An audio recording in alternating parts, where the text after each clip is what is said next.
김진애 박사님, 여자의 독서 책 읽었어요. 어떠셨어요? 한마디로 여자의 표를 끓게 하는 책? 읽으면서 뭔가 울컥하더라고요. 저도 그런 심정으로 책을 썼습니다. 저는 여자들이 좀 지레 겁을 먹지 않고 살았으면 좋겠어요. 완벽하게 홀로 서기를 바랍니다. 더 멋지게 실수하고 더 근사하게 자라면 좋겠어요. 책을 읽으면 그게 되죠? 여자의 자존감을 깨우는 책 읽기. 여자의 독서. 다산북스. 텍스토머 정품을 꼭 확인하세요. 우리 집 방충망 바꿨어요. 미세벌레 덤벼봐 먼지 모두 덤벼봐 촘촘해서 촘촘만 방충망은 촘촘만 예쁘고 통풍까지 좋아요. 방충망은 촘촘만 주식회사 텍스토머. 텍스토머의 이동식 촘촘망 더블랙이 새로 나왔대요. 미세벌레 덤벼봐 먼지 모두 덤벼봐 촘촘해서 촘촘만 이동식 촘촘망 더 블랙. 떼었다 붙였다 청소도 간편. 이사 갈 때 떼어갈 수도 있으니까. 방충망은 촘촘만 주식회사 텍스토머.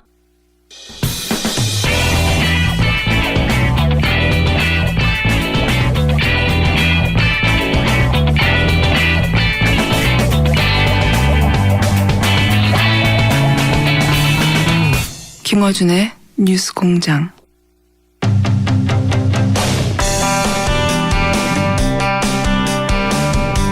오늘 굉장히 특별한 게스트를 모셨습니다.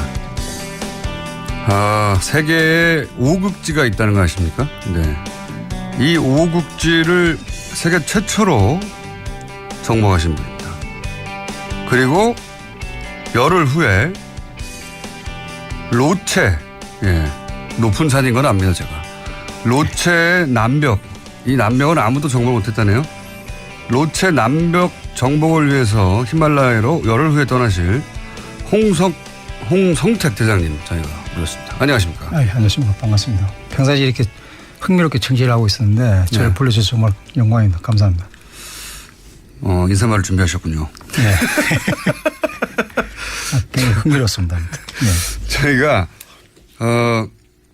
항상 이제 뭐 정치 시사 관련된 인물만 모시다가 이 워낙 드문 분야잖아요. 세계 일단 5극지가 뭡니까? 5극지가. 네, 5극지라는 거는 이제 인간의 발길이 가장 닿기 어려운 거. 그다음 식물이 살 수 없는 것을 극지라고 하는데 그 대표적인 그 3극지가 있거든요. 그 남극, 북극. 예, 그 1극지가 북극점. 네. 그다음 2극지가 남극점. 예. 그다음 3극지가 에베레스트 정상. 이걸 3극점이라고 그러고. 거기까지는 제가 예. 정복했다는 사람들 좀 있지 않습니까? 예, 거기까지 이제 정복을 하고 그다음에 정복 그거를 이제 다 하고 난 사람들이 그걸 한다는 거 이제 걸어서 순수하게 걸어서 가는 걸 이제 예. 온전하게 탐험이라고 할 수 있는데 그걸 끝내고 나면 이제 그다음에 극지가 2극지가 있는데 그게 그린란드고 예. 그다음에 베링해인데 그 대부분에다가 삼극지를 하고서 이 베링해에서 다 실패를 하고 무수히 많은 산악인들 탐험가들이 여기를 붙었지만 도전했지만 그게 다 실패를 했죠. 베링해는 바다잖아요. 예, 베링해 2월 달 되면은 거의 이제 얼거든요. 영하 마이너스 50도 이렇게 되면은 바다가 얼어요? 예, 바다가 얼는데 바다가 어는 거를 이제 건너가는데 그게 실제로 예전에는 이제 저 유럽인들이 그 미 대륙, 그 아메리카 대륙을 발견했다고 하지만 실질적으로 1만 년 전에 네. 이 에스키모인들, 아시아인들이 이 베링해를 건너서 몽골리안 루트를 해가지고 몽골리안 루트를 통해서 아메리카 대륙으로 해서 저 아시아에서 소위 말해서 북미로 넘어가는 그 가장 단거리가 바로 베링해거든요. 예. 그게 바로 이제 러시아하고 알래스카 예, 사이에 있는 건데 거기를 이제 얼은 상태에서 건너가는 건데 완전히 얼어버린 바다 위를 걷는 겁니까? 예전에 1만 년 전에 얼었는데 지금 이제 지구 온난화 때문에 그 얼음들이 계속 깨지고 막 움직이죠. 움직여서 흘러내리고 있고 그 얼음과 얼음 사이를 빠지면 바다 아닙니까? 그렇죠. 얼음과 얼음 사이를 거기를 왜 걸어가셨어요? 건너서 이제 건너는 건데 대부분 다 이 삼극지름을 끝내고 난 다음에 이제 자기의 탐험의 능력이나 이런 것을 평가받기 위해서 거기를 도전을 하는데 실질적으로 우리나라에서도 오몽길 대장이나 박영석 대장이나 그다음에 허영호 대장이나 이런 형들이 여기를 갔지만 다 실패했었죠. 그래서 저는 운 좋게 이제 그게 왜 실패하는 거죠? 여기는 뭐 정말 어떻게 보면 탐험의 하이라이트이고 북극점 축소판을 할 수 있는 것이고 굉장히 뭐 다이나믹하게 움직이거든요. 얼음들이요. 얼음들이 움직이는 게 태평양 쪽으로 흘러내려가고 있거든요. 얼음을. 예. 흘러내려가고 있는데 흘러내려가는 그 길을 이제 가로로 질러서 러시아에서 이제 알래스카로 건너가는 거거든요. 네. 그러면서 거기에 이제 비우주적인 요소들이 굉장히 많습니다. 그걸 리드라 그러는데 이 얼음과 얼음 사이가 이제 바닷물이 생성되는데 거기 빠지는 경우도 있고 뭐 곰이 나타나는 경우도 있고 이 폴라베어 같은 경우는 북극곰들은 이 굉장히 또 영리하고 뭐 살아있는 모든 동물체들은 다 자기 먹잇감을 생각하고 네. 끊임없이 자기가 한번 목표물을 설정하면은 이 곰들은 끊임없이 이게 저희들이 이게 그 뒤에서 쫓아옵니까? 예, 쫓아오면서 그것도 모습을 감춘 채 뭐 도망가다 싶으면 2, 3m 또 저 멀리서 보고 있고 뭐 100m 근간에서 따라오는 경우도 있고 뭐 그런 것들이 굉장히 스트레스죠. 그런 위험 요소도 북극곰이 있고. 쫓아오기도 했어요. 그렇죠. 그리고 이 뭐 곰이 우리는 뭐 미련한 곰이라고 얘기하는데 절대로 미련하지 않습니다. 이 곰이. 그러면은 그렇게 바다가 언 데를 걷다 보니까 그게 갈라져 가지고 예. 거기 더 이상 못 가는 경우도 있고. 그렇죠. 이 얼음들이 계속 밑으로 흘러내리거든요. 흘러내리는데 우리는 그 옆으로 가로질러서 가야 되는데 대부분 다가 이제 탐험 한 7, 8일 때쯤 되면은 빠른 속도로 가만히 있으면 유빙이 막 흘러서 1시간에 뭐 3km씩 막 이렇게 떠내려가거든요. 네. 가만히 있으면 자다가도 이제 뭐 일어나면은 태평양으로 이제 빠져가지고 조난이 되는 경우도 있고 예전에 그래서 박예석 대장 같은 영석영 같은 경우에도 그래서 구조되는 상황이 발생했고 그래서 그 이후에 제가 갔는데 어느 시점에 되면은 성택이 너도 어느 시점에 빠른 속도로 떠내려갈 거다. 그때는 이때는 이거 어떤 상황이라도 떠나야 돼. 떠나지 않으면 너도 너 역시 나처럼 구조될 거다. 그 상황을 저에게 듣고서 가르쳐 준 거죠. 그래서 저도 어느 순간 그 당시에 블리자드 온 상태에서 뭐 눈보라가 막 치는데. 예, 블리자드 온 상태에서 저희 13시간 정도를 걸었어요. 그리고 저희들 뭐 다 찰진항도 힘이 싹 다 빠진 상태에서 밤이 되어가지고 텐트를 치는데 텐트도 뭐 발이 너무 세게 부니까 텐트 칠 수가 없어가지고 뭐 온갖 노력 끝에 다 쳤는데 텐트 다 찢어지고 또 폴대도 부러지고 그런 상황에서 들어갔는데 뭐 밥에 먹을 힘조차도 남아있지 않은 상태가 된 거죠. 그래서 좀 쉬었다가 일어나가지고 밥을 해먹는데 대장님 마이크가 자꾸 귀로 가고 있습니다. 아 예. 그래서 밥을 해먹고 나니까 이제 막 이게 떠내려가는 거죠. 아 영석이 얘기한 그 시점이 바로 여기구나. 그래서 가야겠다. 안 그러면 우리는 여기서 조난 당할 거냐 아니면 성공할 거냐 그 두 가지 기로에 있어서 밥 먹을 동안에 대원들 얘기를 안 했죠. 이게 떠나야 되나 아니면 여기서 그냥 구조되는 거냐. 그래서 생각하고 한참 고민 끝에 밥 다 먹고 야 우리 이런 상황인데 떠나야 자지 말고 가자. 예. 오히려 걷자. 예. 그러니까 대원 다 뭐 한마디 그 얘기도 없이 다 준비하겠습니다라고 그래 다시 떠나는 거죠. 그래서 베링해 엽을 그렇게 도보로 걷는데 얼마나 걸립니까? 그게 80km 직선거리는 80km 정도 되거든요. 그래서 저희들이 걸었던 거는 7박 8일에 건넜습니다. 건너서 마지막 그 첫 번째 마을이 마이크가 점점 길어 가고 있습니다. 대장님. 그 우엘레라는 곳이 도착을 했는데 거기에 우엘레에서 마을이 저희들을 도착하는 거 보고서 당신들 어디서 왔느냐. 그래서 러시아에서 건너왔다. 난 너희들이 어디서 온 사람인 거 알고 있다. 뉴스를 통해서. 근데 정말 너희들이 여기서 건너왔다니까 이 사람이 믿지를 않는 거예요. 그러고 난 다음에 너희들 잠시만 기다리라 하고서 막 마을로 들어가가지고 마을에 들어가서 거기 책임자를 불러와가지고 저희들을 만난 거죠. 에스키모. 예, 에스키모인들이 거기에 사는 이후로는 처음으로 건너가신 거예요? 예, 그렇죠. 그게 제가 공식적으로 처음입니다. 그때가. 이야. 며칠 걸리셨다고요? 7박 8일 걸렸습니다. 7박 8일 동안? 예. 그게 정말 이렇게 엄청난 강경이 이게 에베레스트 가는 것보다 힘들었습니까? 예. 물론 이게 두 가지 다 이게 에베레스트 히말라야 등반 같은 경우에는 수직 등반으로 위로 올라가는 거고 이게 탐험 같은 경우에 수평 등반인데 등반 방식이라든지 이런 패턴이 좀 많이 틀리죠. 장르 자체가 많이 틀리는데 그거를 이제 그 두 장르를 오간 우리나라에서는 이렇게 두 장르 오가면 탐험하고 등반한 사람은 별로 없었죠. 허영호 선배나 뭐 영석영이나 이런 형들밖에 없었는데 그 형들은 이미 다 은퇴하고 또 영석영 같은 경우에는 안나포 남백에서 논사태로 아직까지 못 돌아오고 있고. 그 올라갈 때 다 올라가고 나서 왜 또 옆으로 걷죠? 아, 그건 어디까지 뭐 좋아서 하는 거고요. 그 왜 좋습니까 그게? 저도 해보고 싶긴 한데 예. 에베레스트에 가보고 싶긴 해요. 하지만 제가 못 가겠죠?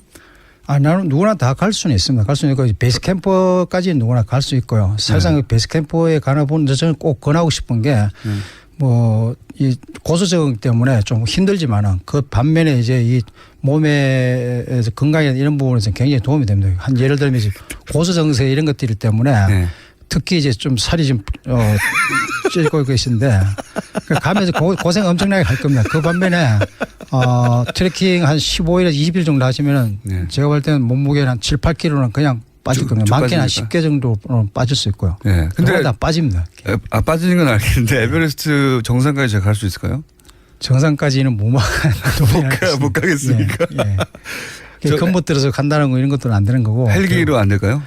그 헬기로 갈 수는 있죠. 그런데 이제 우리는 우리 이 기후의 기압과 맞게끔 우리 네. 이미 세포가 성장돼 있고 네. 돼 있기 때문에 우리 아무리 건강한 사람이라도 헬리콥터로 그 예를 들어 7,000m에 내려놨을 때 가정했을 때 살 수 있는 시간은 불과 15분에서 20분밖에 살 수가 없습니다. 그리고 갈 수가 있는데 15분 있다가 제가 가요? 예. 그리고 8,000m 내려놨을 때 살 수 있는 시간은 5분 정도밖에 되지 않습니다. 5분에서 10분밖에. 그렇기 때문에 이제 히말라야 등반하면 우리는 한국에서는 뭐 가장 높은 산이 그 한라산이지 않습니까? 한라산 아침 일찍 출발하면은 저녁이면 내려올 수 있잖아요. 그러면 그 뭐 에베레스트나 로체남맥 같은 경우에는 8,500m, 8,800m니까 한 7, 8배 되니까 그러면 뭐 2, 3일 걸리지 않나 이렇게 생각하는데 사실은 이제 고소정을 하기 위해서 몸을 고소에 적응하기 위해서 베이스 캠프에 도착하면 2, 3일 쉬었다가 그다음에 이제 식량 장비를 짊어지고 캠프 안에 올라가서 그 식량 장비를 대포시켜 놓고 다시 내려옵니다. 내려와서 하루 쉬었다가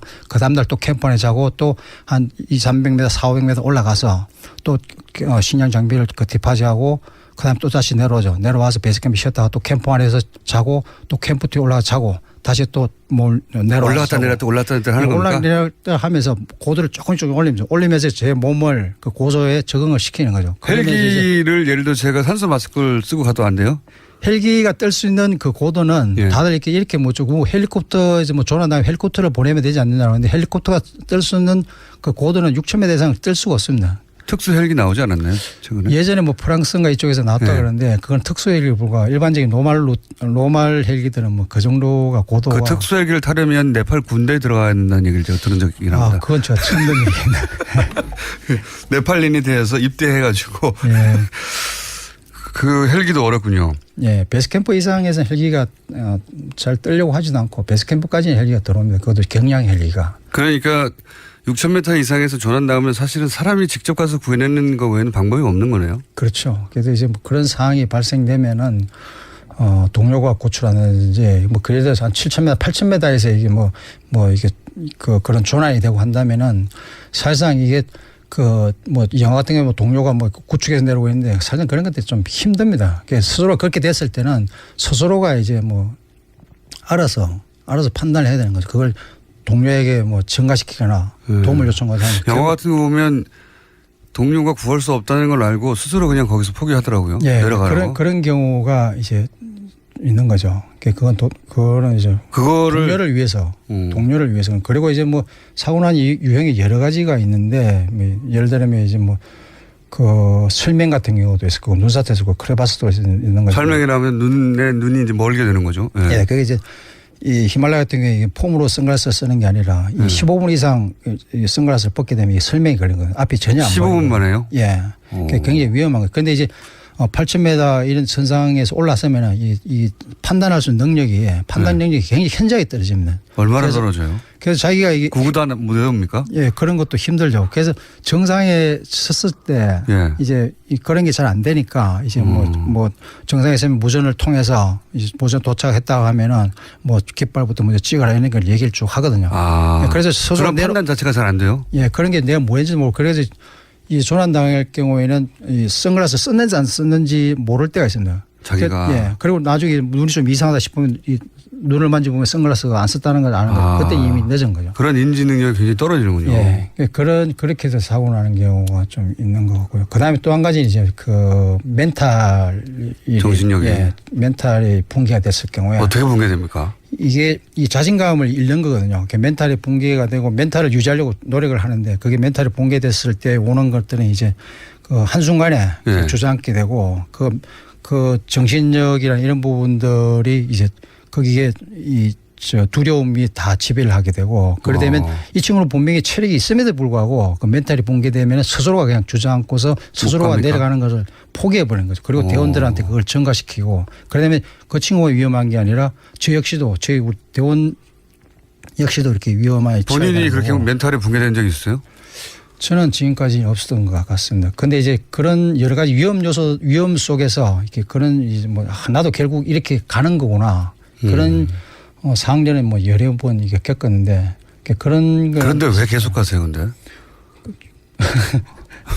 좋아서 뭐 그게 뭐 철학이 없고 그냥 좋아서 가는 겁니다. 산에는 철학이 없고 좋아서 가는 이 사진은 뭐 산에 가면은 예. 풀도 있고 숲도 있고 나무도 있고 정말 예. 원산 그대로 자유가 있는 그게 너무 좋았고. 등산이고. 예. 그리고 여기 뭐 가는 히말라야도 풀도 없고 아무도 없잖아요. 사람도 없고. 히말라야도 또 등산이니까. 그래서 이제 산에 국내 산을 다니면서 그다음에 또 암벽을 해본 사람은 알겠지만 해본 사람은 알겠지만 암벽을 붙으면은 바위에 붙으면은 아무리 사회에서 스트레스가 있고 뭐 고민이 있더라도 그 붙는 순간에 모든 것이 다 포맷되고 다 잊어버리거든요. 안 그러면 죽잖아요. 그러니까 안 떨어지려고. 안 떨어지려고. 예. 그러니까 그런 것들이 이제 매력을 있고 그래서 서서히 이제 산을 이제 타기 시작한 거죠. 그러다가 25년 전에 이제 뭐 에베레스트 등반을 꾸리는데 그게 이제 제가 대원으로 참여하면서 허영호 대장을 만나고 그다음에 또 21년 전에는 지금 그 당시에는 이제 뭐 엄봉길 대장이라든지 박영석 대장 이 형들하고 같이 등반을 하면서 지금까지 이제 이 형들하고 하면서 지금까지 왔는데 이 형들이 이미 다 이제 은퇴를 했고 저만 이제 남아 있습니다. 그게 그런 경험들을 하고 나면 일상이 좀 심심한가요? 좀 시시하고? 그렇지는 않습니다. 그렇지는 않고 네. 이제 이 히말라야에 가 있으면 사실상 이 보이는 건 눈, 바람, 뭐 추위 이런 것밖에 없거든요. 네. 그러면 이게 뭐 1, 2주 만에 끝나는 게 아니고 한 달, 2달, 길게 3달까지 가거든요. 네. 그래서 제가 대원들을 선발할 때도 대원들의 대원의 능력이나 등반 능력이라든지 뭐 이런 경험들을 뽑는 것보다도 그런 거 보고 뽑는 것보다 그 대원이 가지고 있는 인격, 인간성 이런 걸 보고 뽑는 이유가 뭐냐면 이 한 달이 지나고 2달이 지나면 누구나 다 감정이 쌓이게 돼 있거든요. 감정이 쌓이고 스트레스를 받게 되거든요. 네. 그럼 그거를 이제 표현하려고 하는데 저는 항상 이거를 의무로시 받아들여야 되는 거거든요. 그런 피곤함 이런 것들은 누구나 다 가지고 있는 만큼 그걸 막 표현하는 순간 이제 그게 이 팀워크가 무너지게 되죠. 팀워크가 무너지게 되고. 멘탈이 훨씬 더 중요한 거네요. 예, 이런 걸 하려면. 예, 그런 부분들이 좀 둔한 사람들이 유리하네요. 그렇죠. 네. 그럼 전데. 그런데 살부터 빼시면 됩니다. 그런데 저희가 이제 이미 5국지 다 정복하셨는데 그런데 로체라고 하는 산에 이 남벽은 또 아무도 정복을 못했다고 해서 또 가시는 거잖아요. 예. 내가 처음 해보려고. 예. 그 전에도 시도해 보셨습니까? 제가 지금 이번에 5번째 도전하는데. 4번은 실패하셨고 예, 이미. 지금도 18년 전인가요. 1999년도에 제가 모르고 제대로 알지도 못한 상태에서 그 당시에 정말 겉멋 들어가지고. 이게 왜 아무도 성공 못했죠 이때까지? 예, 이거는 뭐 사실상 베이스 캠프를 떠나면은 베이스 캠프에서 정상까지 이 벽 길이가 예. 벽 길이가 3,300m 됩니다. 그래서 캠프 벽 안에 길이만요? 예, 벽 길이는 3,300m가 되고 그다음에 캠프 안을 떠나면은 이 두 발이 지면에 닿는 곳이 단 한 군데도 없습니다. 다 앞발로 이용해서 프론트 포인팅을 해서 등반을 해야 되는 그러니까 곳이 바로 그냥 직벽을 3.3km 올라가는 거예요? 예, 3.3m. 베이스 캠프를 떠나면 쉴 데가 없어요? 예, 그리고 이제 텐트도 뭐 텐트 치고 말하면 그러면 하지 말아야죠 거기도. 그럴수록 더 흥미로운 거죠. 그런 이제 텐트 칠 자리에 이제 겨우 이제 뭐 눈을 깎아가지고 눈을 파고 들어가가지고 텐트를 치는 경우도 있고. 벽에. 예. 절벽에 매달려서. 예. 절벽에 매달린 경우 없고 뭐 대소변 같은 게 절벽에 매달려서 이렇게 볼 수 있지만 이제 잠자리는 꼭 펴놔야 되는 거니까 눈 같은 거를 파고 들어가가지고 설동을 판다든지 아니면 눈을 파고해서 눈이 벽에 붙어 있는 걸 파고 들어가서 잡니까? 예, 파고 들어가서 거기에 텐트를 집어넣어가지고 하는데 이게 사실 이제 로체남벽이라는 거는 세계 산악인들이 가장 동경하고 오르고 싶어하는 산 중에 하나의 산이고 그다음에 지금까지 전 세계 산악계가 아직까지도 풀지 못하는 숙제로 남아있는 게 바로 로체남벽이에요. 다른 산들은 다 이게 뭐 극복이 되고 다 올랐지만 유일하게 남아있는 곳이 바로 이 로체남벽입니다. 처음에 올라가셨을 때 어떻게 실패하셨어요?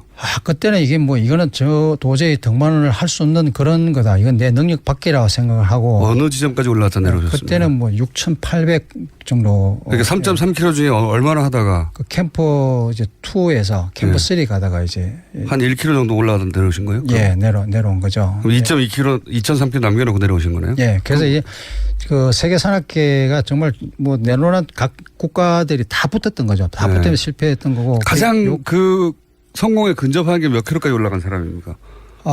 제가 이제 지난번에 했을 때 마지막 올라갔던 게 8,250까지 이제 올라가고. 그러면 얼마 남았던 겁니까? 300m 남겨놓고. 300m. 네, 내렸습니다. 그리고 그 다음에 저보다 많이 올라갔던 팀이 이제 일본의 오사카 산악연맹에서 오사무 와다베라는 이 대장이 이 일본은 국가 차원에서 4번을 이제 기획을 해가지고 4년 동안 이제 계속 연속으로 이걸 등반한 거죠. 그래서 한 번은 뭐 6,000m까지 가고 그 다음에 7,000m 가고 이런 전략을 세워가지고 마지막 4번째는 이제 그 정상을 오른다고 올랐는데 올라서 보니까 정상은 우측이 다른 곳에 있는 거예요.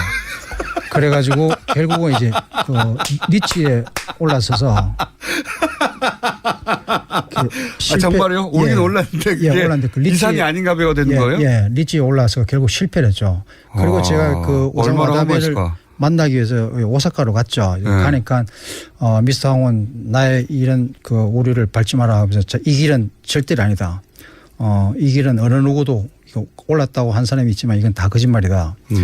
그리고 이 길을, 사람이 할 수 없는 길이다. 이 길을 가라라고 이제 저에게 얘기를 했죠. 다른 루트로. 예, 그래서 다른 루트를 이제 정한 게 지금까지 제가 요 근래에 2번 도전을 했는 그 루트인데 그쪽이 가장 안전하고 낙석이나 눈사태로부터 위험으로부터 그나마 이제 피할 수 있는 곳이 300m까지 올라갔는데 300m밖에 안 남았는데 왜 내려오게 되는 겁니까? 그 당시에 이제 저희들이 공격할 때는 항상 이 날씨를 봤거든요. 네. 안전상에 날씨 그 일기예보를 받아서 보는데 그 당시에 뭐 3일 동안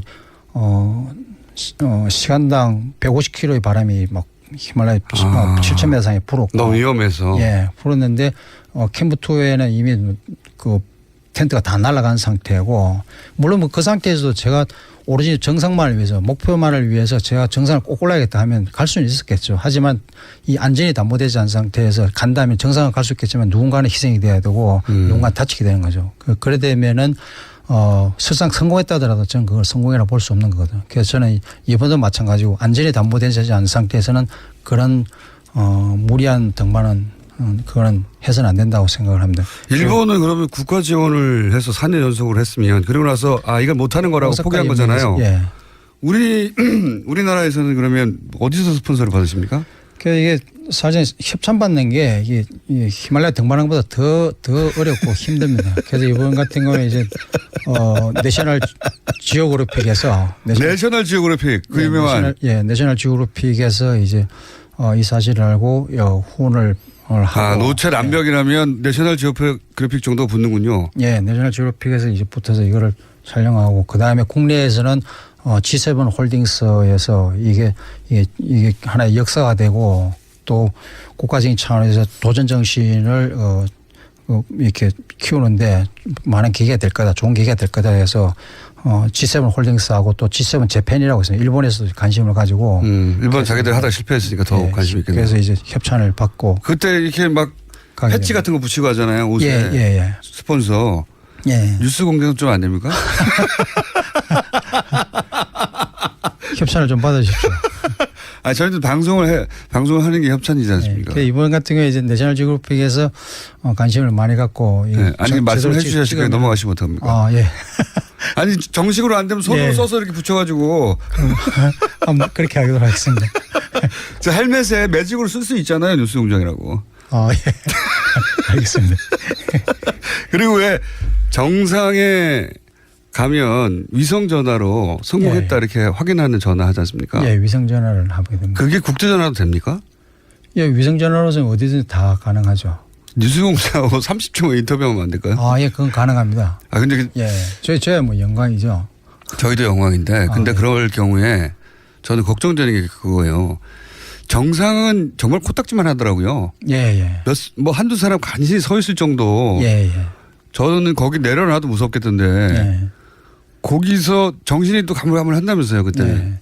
뭐 많은 사람들이 뭐 정상에 서면 어떤 감흥이라든지 이런 거 있지 않느냐 말하는데 사실상 그런 생각 전혀 안 듭니다. 워낙 너무 지쳐 있었기 때문에 예. 이 더 이상 오르는 거에 대해서 이 고통에서 이제 벗어난다. 더 이상 오르지 않아야 된다라는 그런 기쁨. 예, 기쁨이 우선 먼저 지배적으로 나타났고. 제 말은 그때 통화하면 약간 정신이 없어가지고. 그때는 정신을 차려야겠죠. 자, 그러면은 헬멧이나 예. 어디 팔뚝이나 아무데나 뉴스공지 하나 써주시고요. 예, 알겠습니다. 그리고 가능하다면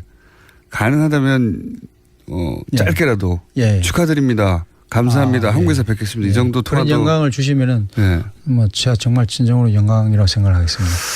꼭 성공하시길 빌고 사실은 성공은 올라가는 게 아니라 완전히 내려오는 데까지를 성공이라고 하는 거잖아요. 예. 그렇죠? 예. 그래서 내려오는 게 더 위험하다면서요. 예, 내려오는 게 굉장히 위험해요. 그래서 올라갈 때의 체력을 네. 100이라는 체력이 있으면 올라갈 때의 60%의 체력을 소진하고 나머지 40% 내려올 때 써야 되는 거거든요. 자기 체력을 점검하면서 가야 되는 거군요. 예. 내가 내려갈 체력이 남아있나 안 있나. 예, 그래서 정상을 목표로 해서 가면 되면 반드시 이제 그런 체력 안배 이런 부분들 없이 그냥 정상에 도달하게 되면 내려올 때 이제 그런 위험이 있을 수 있고 대장의 의무로서는 이 공항에서 출발할 때 인원과 돌아올 때 인원이 항상 같아야 되거든요. 거기에서 일어나는 뭐 사고 이런 부분도 다 대장의 잘못이고 대장의 책임인 만큼 그 안전에서는 뭐 어느 때보다도 물론 누구나도 다 이게 신경을 쓰겠지만 안전이 가장 중요한 것 같습니다. 그 루트는 원래 성공을 하면 그 루트에다가 사람 이름을 붙이잖아요. 보통 그렇죠. 예, 루트 이름을 붙이고 아니면 국가 이름을 붙일 수 있을 것 같고 아니면 협찬사 이름을 이렇게 뭐 붙일 수 협찬사 이름이요? 그거는 뭐 누가 그 권한이 있습니까? 그건 원정대 대장한테 있거나 원정대에 그러면 있는 대장님한테 권한이 있는 거예요? 거죠. 예, 그럴 수 그 있겠죠. 루트에 저희도 약간 껴들어가면 안 될까요? 홍성택 뉴스공장 이런 걸로. 그 루트도 그럼 성공하시면 홍성택 루트가 되겠네요. 뭐 코리안 루트 또는 뭐 여러 홍성택 루트가 될 뉴스 수 있겠죠. 팩토리 어떻습니까? 예, 뭐 그거는 이제 성공하는 후에 이제 고민을 해봐야겠죠. 그래서 협찬사하고 협의를 해서. 그 성공한 다음에 얼마나 있다가 붙이게 되죠 이름을? 그걸 이제 내려와서 네팔 정부 관광성에 그걸 이제 브리핑을 하게 됩니다. 보고를 하고 네. 그리고 난 다음에 뭐 자연스럽게 그 이름이 이제 붙이게 되는 시간이 좀 있군요. 성공한 예, 다음에. 예. 그때 그럼 협상하도록 하죠. 예. 그렇게 하겠습니다. 꼭 성공하시길 빕니다. 예. 지금까지 오국지를 정복한 사람은 없다. 예. 유일하신 거고. 예. 로체 남벽까지 정복하면 이거 육국지라고 해도 되는 거 아닙니까? 예, 뭐 그런 말은 없지만. 그렇게 표현할 수도 있고. 뭐 저는 사실상 이런 제가 지금까지 해온 일련의 뭐 등반이라든지 기록이라든지 이 업적이라는 것들 이런 부분들 사실 누군가가 저를 알아주기 위해서 등반하고 탐험한 것은 아닙니다. 설상 제가 어떤 이런 등반을 하다가 뭐 피치 못할 사정으로 해서 제가 돌아오지 못한다 하더라도 뭐 저를 아는 뭐 친구들이 저를 위해서 애석해하거나 뭐 슬퍼하는 것조차 저는 원치는 않습니다. 그래요? 단지 저는 이제 제가 꿈을 이것도 어디까지나 제가 좋아서 목표를 설정하고 제가 도전하는 만큼 뭐 원방 이런 부분들 없습니다. 그리고 뭐 이거를 뭐 최초의 뭐 오국지나 이런 것들도 저에게는 사실상 그 의미는 없습니다. 그냥 이거 어디까지나 그럼 그 다음 국지를 가기 위해서 스폰을 받기 위한 용도로 오국지를 말하는 거지. 다음 또 가야 되니까. 하다 보니까 이런 기록이 되는 거고 저는 이제 이 오국지 같은 경우에도 베링해 같은 경우 이런 부분은 굉장히 의미가 있는 곳이고 에스키모 이후 처음이니까요. 예, 항상 이거를 제 머릿속에 염두에 뒀던 거죠. 그리고 이걸 베링해 같은 경우에 18년 정도를 준비를 했었습니다. 제가. 18년이요? 예. 그러면서 그 일상 시간 대부분은 다음 어디를 갈지 준비하시는군요. 예. 그리고 보면 지도를 펴내면 굉장히 흥미롭습니다. 그리고 지도를 펴면 등반하고 이런 것들이 예. 결국 이런 탐험 등반이 왜 이걸 가냐고 했을 때 저는 이게 제 인생을 후회롭게 만들어준 게 바로 이런 탐험이고 등반이었던 것 같습니다. 뭐 저는 이렇게 탐험가고 등반가이지만은 그 외에 뭐 일반 분들은 이제 가급적인 많은 여행을 통해서 많이 보고 그다음에 많이 이렇게 접하고 그런 경험들이 굉장히 중요한 것 같습니다. 그래서 실제로 저 같은 경우는 이제 뭐 히말라야에서 뭐 눈사태를 맞닥뜨렸을 때 결국 나도 이렇게 가는구나 했을 때 내가 살아온 삶이 정말 후회롭지 않았고 아까 얘기한 대로 이제 뭐 친구들이 살아가는 삶 자체가 뭐 좋은 차 타고 뭐 맛있는 거 먹고 하는 그런 삶이 부럽지도 않았고. 오늘 내가 죽을지도 모른다고 생각했을 때 후회되지 않는다라는 걸 경험하셨어요? 예. 이 정도면 나는 내가 하고 싶은 대로 잘 살았다. 예. 그래서 단지 저는 그때 좀 아쉬웠다는 것은 좀 더 내가 이게 초과했던 이 목표를 위해서 로체 갔어야 되는데 이런 거요? 예, 그렇죠. 그런 것들이 이제 많이 생각나게 되는 거죠. 그러니까 그런 부분들이 이제 뭐 이 많은 경험을 통해서 여행을 하고 그런 것들이 굉장히 중요한 것 같습니다. 그래서 사실 우리가 삶에서 뭐 좋은 와인만 마시기도 짧은 인생이잖아요. 알겠습니다. 제가 비굴하게 여러 가지 부탁을 드렸는데 예. 매직으로 그걸 매직이나 제가 와펜을 해서 그렇게 하겠습니다. 알겠습니다. 홍석 대장님 꼭 성공하시길 바라고요. 예. 네. 그리고 매직으로 꼭 헬멧에 뉴스 좀 써주시길 바라고. 예. 성공하시면 헬멧에는 옷에다 붙이겠습니다. 알겠습니다. 예. 스카치 테이프로라도.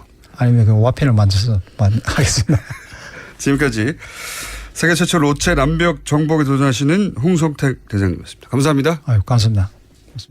네, 안녕하세요. 반지 모델 아이리입니다. 아, 이상형이요? 마법사? 반지! 오빠는 마법사? 업데이트. 오빠 나랑 무슨 게임 할 거예요? 벤지. 오빠는 마법사? 업데이트. 네, 반지는 물론 저 아이린도 앞으로 많이 사랑해주세요. 반지! 아, 또 떨어졌어. 너 또 입사 시험 봤어? 아니, 차량용 핸드폰 거치대 말이야. 여러 개 사봤는데 실패의 연속이야. 떨어지고 시야 가리고 운전석에서도 뭐 알고 뭐 좋은 거 없을까? 싼 것만 찾으니까 그렇지. 제대로 된 거 하나 사서 편리하게 쓰는 게 더 낫지. 그런 게 있어? 그럼 있지. 1, 2, 3 할 때 2.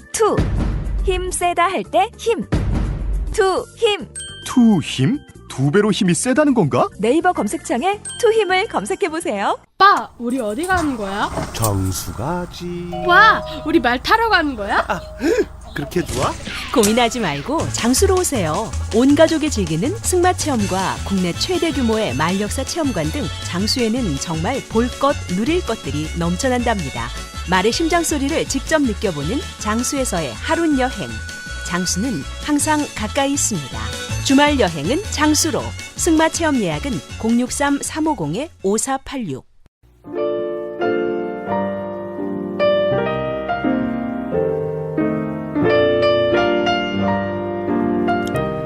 불친절한 에이스. 홍 대장님에 대한 문자 굉장히 많네요. 예, 그리고 너무 비굴한 거 아닙니까?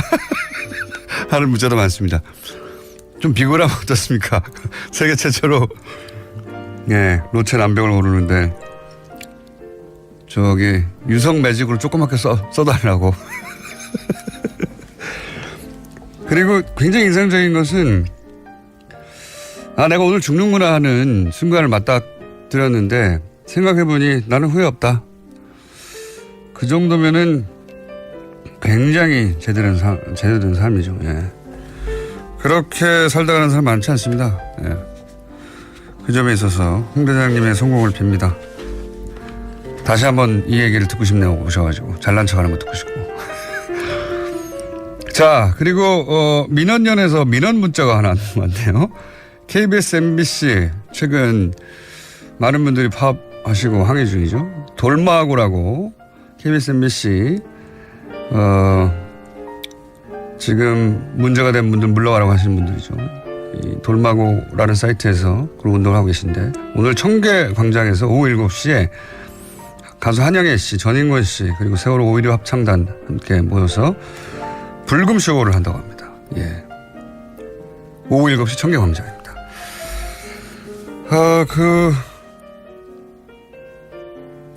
에베레스트 정복은 불가능할 겁니다.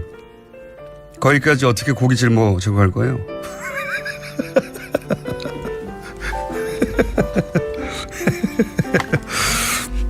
설득되고 있습니다. 여기까지 하겠습니다.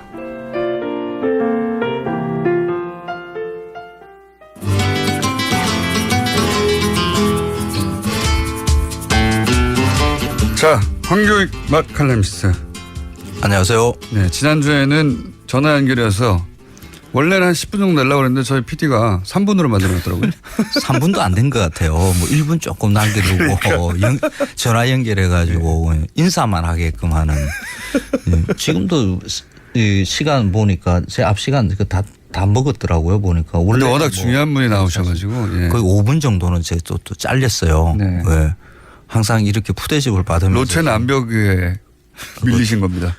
알겠습니다. 로체 남벽 이름 정할 때 루트. 예. 황 선생님하고도 지금 나가시면서 홍 대장님이 사진 찍었거든요. 네, 사진 찍었어요. 예. 너무 존경하시는 분이라서. 예. 여기서 존경하시는 분이라는 건 홍 대장님이 황교익 선생님을 존경한다고 해가지고 하는 말이죠. 예. 자, 오늘 예. 지난주에 친환경 달걀. 네. 친환경 달걀 아니죠. 그러니까 살충제 달걀 얘기. 그렇죠. 예. 그 살충제 달걀 그 보도가 나오면서 많은 분들이 흥분 막 어마어마한 배신감 같은 네. 거 이런 걸 느끼는 것 중에 하나가 많은 달걀이 친환경 인증을 받은 달걀에서 나왔다라는 거죠. 그게 더 배신감을 느끼는 거죠. 그렇죠. 네. 그럼 인정해 준 건 뭐냐 뭐 이런 것도 나오고. 근데 그 반응을 자세히 우리 스스로한테 한번 우리가 왜 그렇게 반응했는가를 한번 스스로 돌려볼 필요가 있겠다. 친환경이라는 것은 자연에 이롭게 하는 그런 농업을 말하는 거거든요. 인간한테 이롭게 하는 이거와는 다른 거거든요. 그러니까 친환경을 하면 결과적으로 인간한테 이롭게 되지 않겠냐. 그렇게는 하죠. 그런데 보통 이제 지금의 그 살충제 달걀 사건은 몸에 좋은 줄 알고 그걸 찾아 먹었는데 근데 그걸 몸에 더 나쁘대. 나쁜 게 나왔대 하는 것에 대한 배신감이 큰 거거든요. 친환경이어서 몸에 좋을 줄 알았는데. 그렇죠. 근데 그 친환경이니까 몸에 좋은 줄 생각하는 것, 요게 대해서 좀 문제를 지적해 볼 필요가 있어요. 친환경이라고 해서 몸에 좋은 것 아니거든요. 그래요? 친환경 농산물, 축산물로 인정하는 것은 생태계에 이로운 농법을 쓰기 때문에 그 인정을 하는 거지.